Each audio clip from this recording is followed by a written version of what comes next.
Thank you for auditing Professor Skye's Record Review, the always positive new music review show hosted by a French professor while his daughter and wife are setting up his daughter's room. If you hear some stray noises, some walking back and forth, that's what they're doing. We just moved some major weight from IKEA, and we are just cooking it up in the lab. Today I'm going to be reviewing an album by Marlowe. That's M-A-R-L-O-W-E.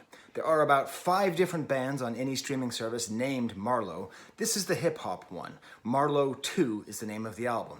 And weirdly, this is going to be a part of this week's Pacific Northwest Rap Explosion. I'm also going to be reviewing later the new release from M&A, who's from Portland. And then this group is from Seattle. Marlowe is from Seattle, right? You see, I do 5 minutes of research before each one of these videos. You know, I find some new music that I like, and if I don't know anything about it, I give myself 5 minutes to figure it out. I read that, it's 2 people, right? It's a rapper and a producer. L'Orange, I have to pronounce it the French way. L'Orange is the producer, and the rapper is Solemn Brigham. And depending on where you read, they're both from North Carolina. One of them is from North Carolina. One of them is from Seattle. They're both from Seattle. I don't know. But as far as I can tell, they're from Seattle. And this is giving a little interesting, I don't know, Pacific Northwest moment. And as one might expect, this Pacific Northwest rap moment can be defined by being a kind of alternative rap movement. Much like everything in the Pacific Northwest, it has to be alternative. It can't just be mainstream. You have to keep Portland weird, as the stickers say, all over the city.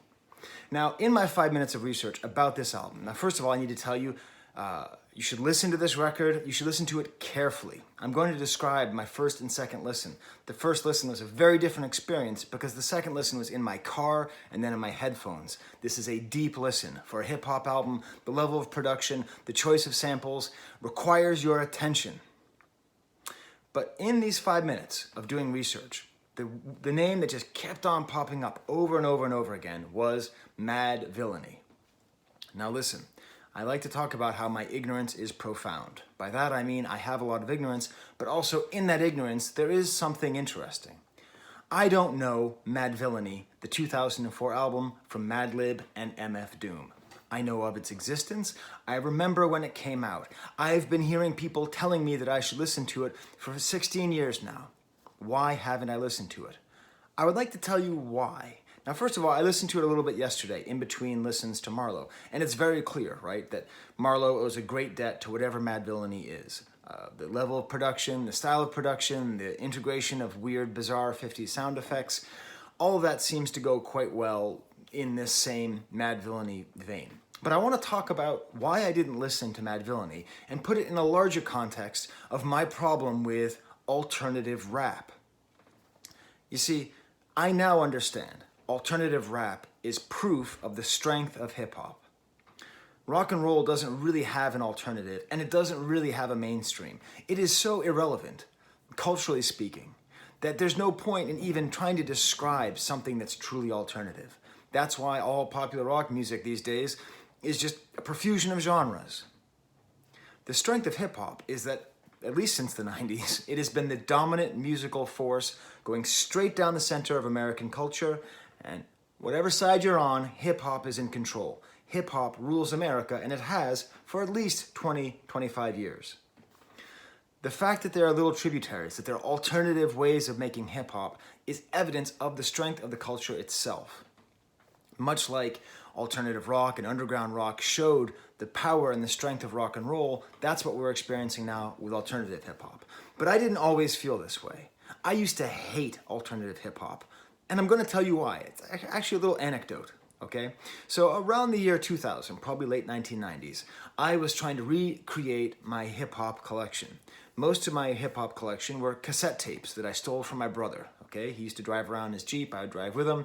We'd listen to Kool Moe Dee, we'd listen to Curtis Blow, we'd listen to Run DMC, listen to Public Enemy, we'd listen to Biz Markie, always on tapes. And so I was trying to put together my tape collection. So I go down to Harvard Square. I lived in Massachusetts at the time.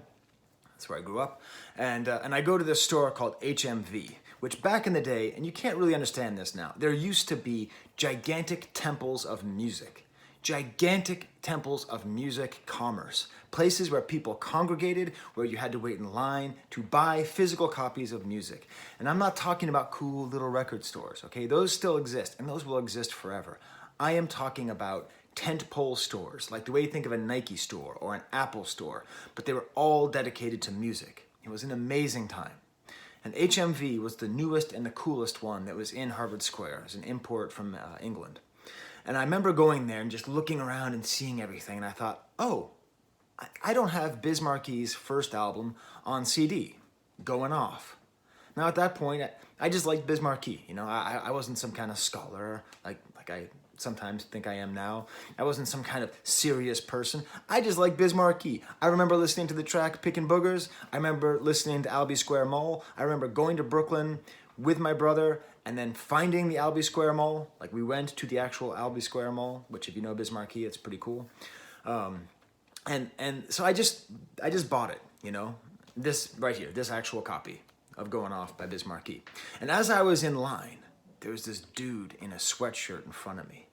And, you know, he just kind of does that thing. He looks around, he goes, "You like real hip hop?" I was like, "Oh, I like real hip hop." "What does that mean? What's real hip hop?" Yeah, man, real hip hop. I hate whatever isn't real hip hop." "Cool, man, cool. That's a great album." Yeah. Don't say Pickin' Boogers. Don't say Pickin' Boogers. "Yeah, nobody beats the Biz." Cool. "Hey, man, you ever been to Biscuithead?" "I what? You ever been to Biscuithead?" I didn't know what that meant. Have you ever been to Biscuithead? Now, first of all, you need to know something about me. When I was in middle school, I used to be teased relentlessly because I had really bushy hair and I have this gigantic head. And they used to call me Muffin Head. I'd walk down the halls and they'd go, "Hey, Muffin Head!" That's just what they called me, Muffin Head. So when he said Biscuit Head, I'm like, is this guy making fun of me? Is he saying I have a biscuit head? I do kind of have a biscuit head. But, so I'm like, no, you should check it out. It's on Mass Ave. Check it out. And so like, that was it. That was like this little secret. It's like in a horror movie, you know, where someone tells you where to go and like, you don't know if you should listen to them, but you go and find out. It turns out Biscuithead Records was this record store that was like across from Tower Records, okay? So across from one of these giant temples of music consumerism.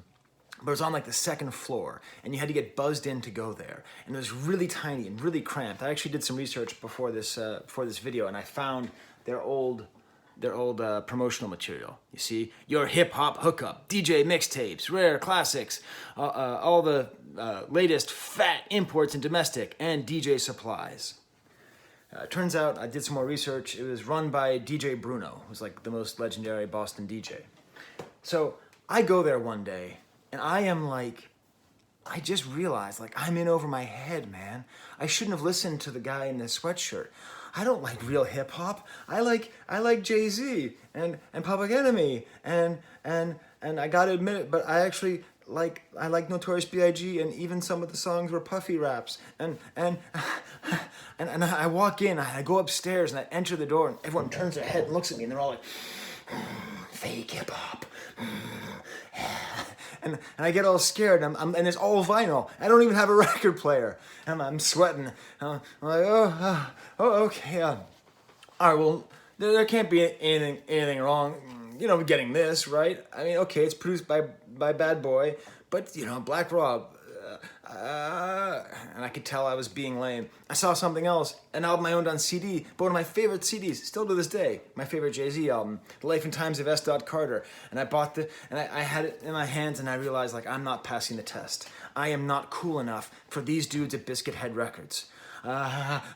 So I asked the guy behind the counter, who, looking back at it, was probably DJ Bruno himself. And I was like, can I get some real hip hop?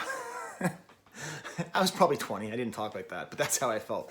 They're like, well, is there some like stuff that I don't know about, you know? And he looks down and he sees this, which, by the way, is still a great album. And so is Black Rob.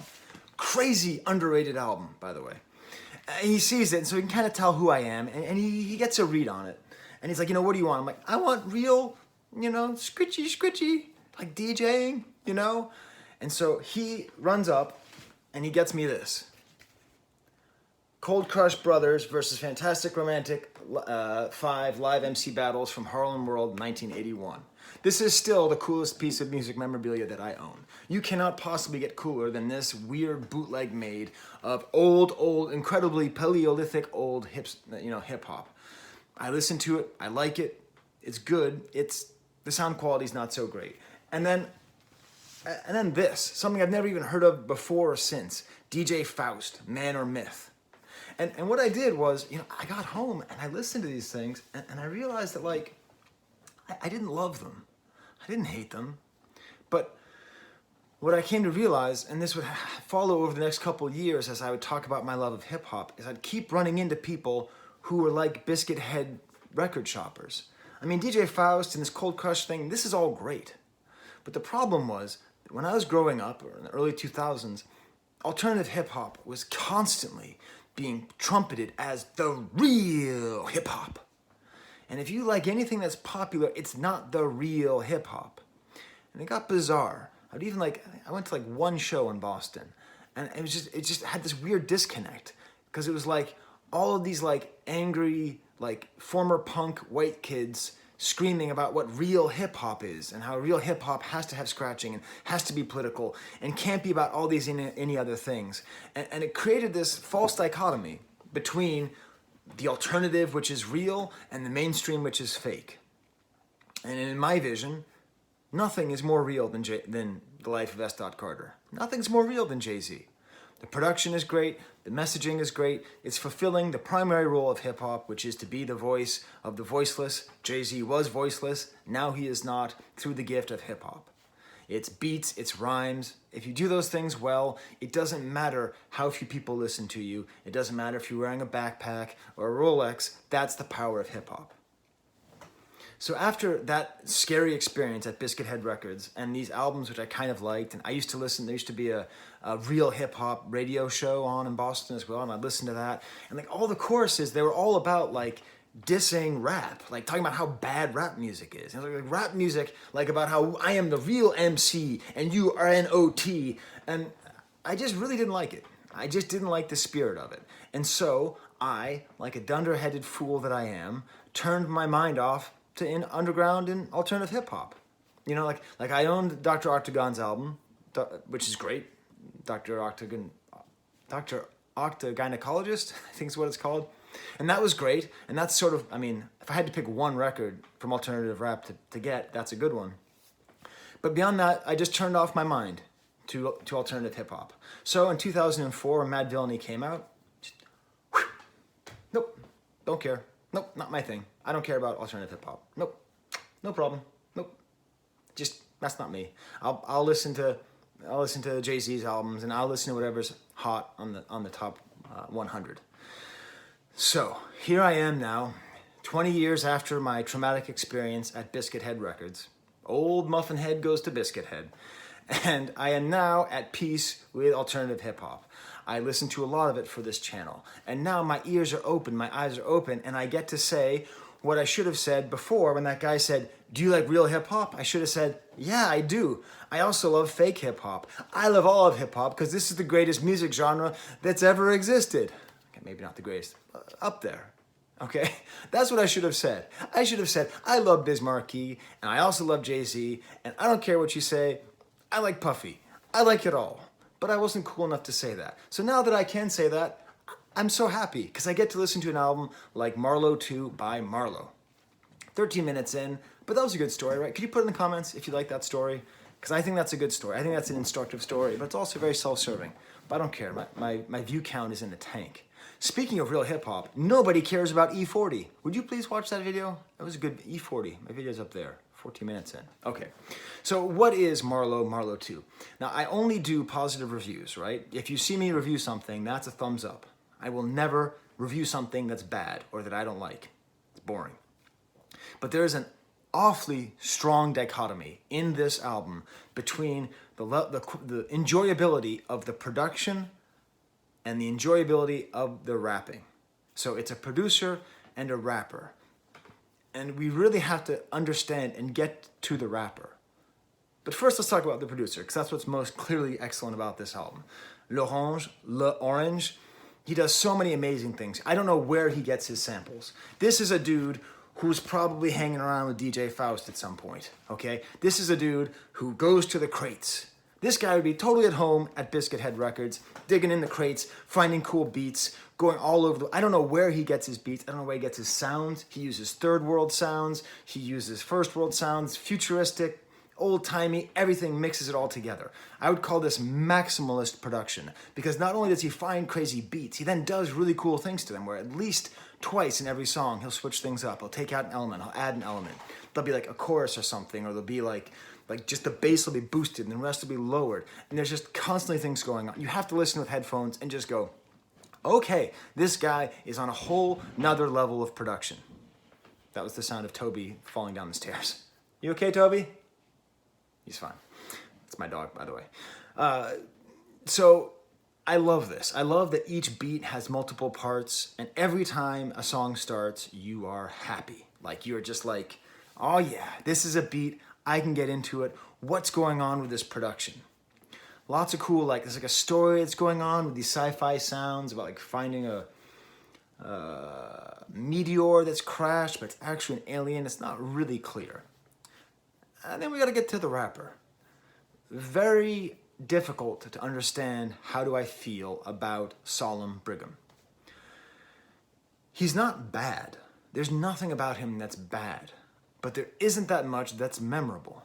Like, he raps in this relentless style. And it's not a high voice. It's not, whatever, Conway or Flava Flav or whatever. But it's also not like a middle voice. It's like middle high. And it's just going and going and going and going and going and going and going and going and going, just constantly attacking. And it's not like it's not a flow, but it's not an enjoyable flow. And when I listened to it the first time, I thought it really took away from the album. Because, I didn't pick up any lyrics. I listened to the whole album, and there wasn't, like, one lyric where I was like, oh, this is it. Because I can't pick out the lyrics, because it's just... like, nothing stands out. I mean, it's cool. He doesn't swear. He doesn't use any bad words at all. But, like, I don't know what he says.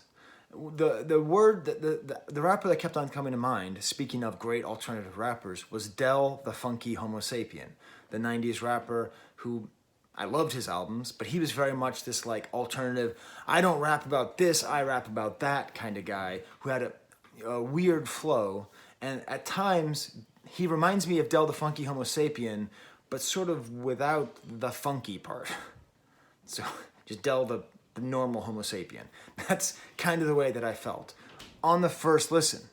Now the second listen, when I listened more carefully, I started to appreciate it. And I think if Marlowe as a group in general makes it into the sort of pantheon of great alternative rappers like DJ Faust and Mad Villainy, it'll be from people who listen to it a second time.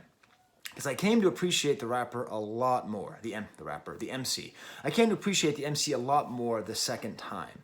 Like, I started to pick up on some of his lyrics, slip and skate, never fall, I just figure eight, stuff like that, kind of neat.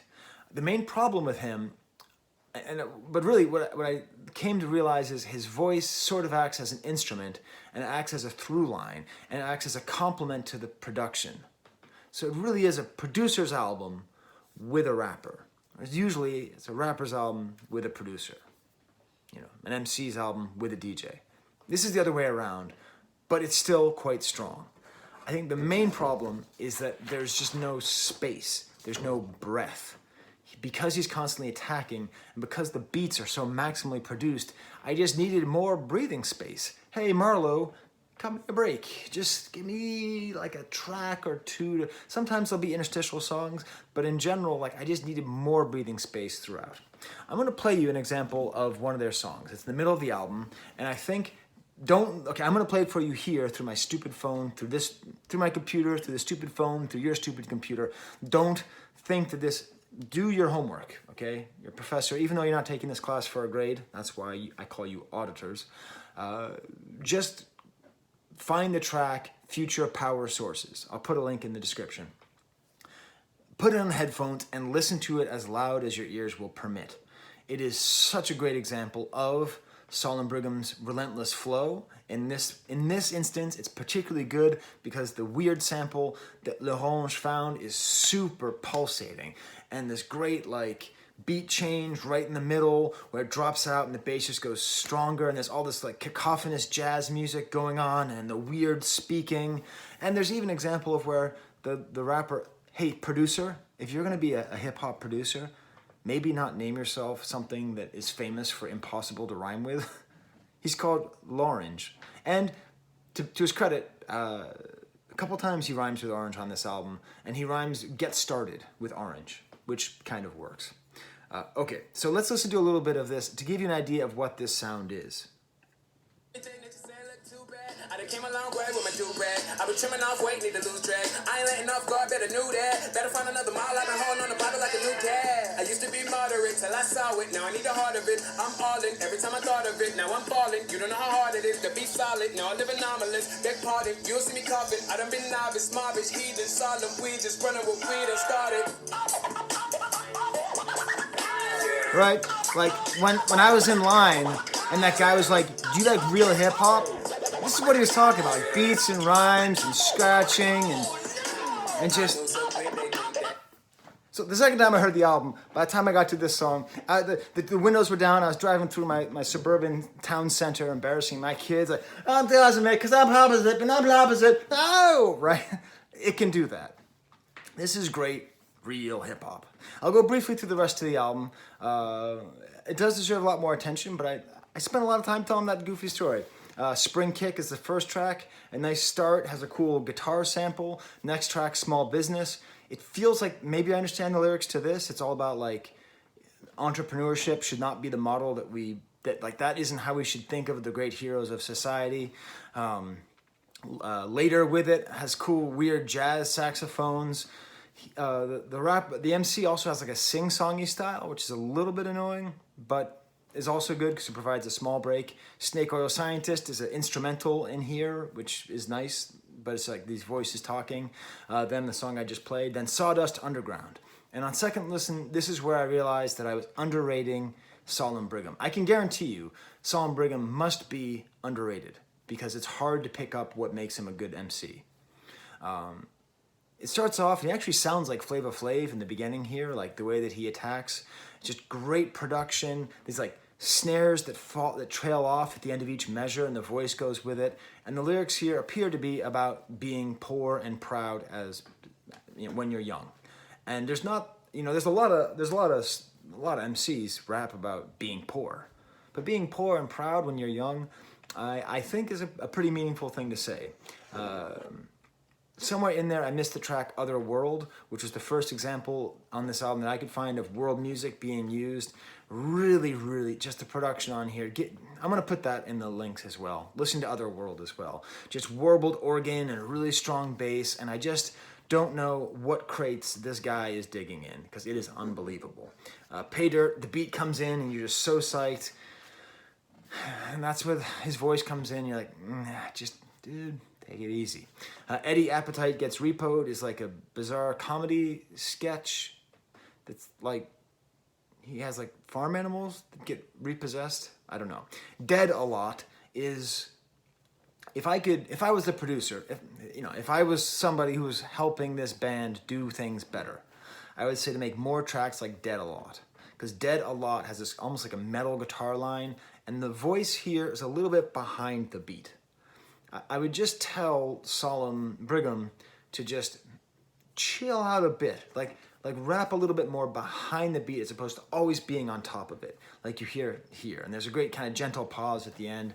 Same Team is another weird Eastern style beat with like almost like a high flute sound, kind of like Big Pimpin' actually. Now that I think about it, because Timbaland and a lot of American producers were on the cutting edge of sampling African sounds, like 10 years after France had done it first. OG Funk Rap has a guest rapper. Maybe do this more too, Marlowe. Like have someone else to break up the flow of Marlowe. I had the same problem actually with the Conway album, now that we think about it. Some rappers, it's better if you pair them with someone else to help break up the cadence. Some rappers, I don't think, do the best being the only voice, and that's how I feel here. The Machinations of E.W. Godfist is probably the most avant-garde beat. It's like a sped-up spring quartet and like a weird sub-bass. Crap, I want to put that in the link too. Listen to that if you want to hear what L'Orange is really doing. Can't Have Me Nothing is cool because the voice is a little bit back, the beat's underneath a little bit, but like the sample is, again, just completely bonkers. L'Amour Tentation is a quick sing-song song. Preach Honest, another crazy sample. I don't quite get it. And then the outro is instrumental and very nice. If up to me, I put that instrumental in the middle there to help break up the sound from Solemn Brigham. So there you go, everybody. There's the real hip-hop. There's the alternative to that mainstream garbage, man. All right, well, just so you know, for my hip-hop cred, by the way, in my senior high school yearbook, I didn't quote anybody famous. I didn't say have a good summer. I didn't mention any of my friends. Do you know who I thanked? I didn't thank Biz Markie. I thanked Cutmaster Cool V, because that is who Biz Markie thanks. Do I like real hip-hop? All right, well, for Cutmaster Cool V and... oh, I don't know. Sean Carter. There's the camera.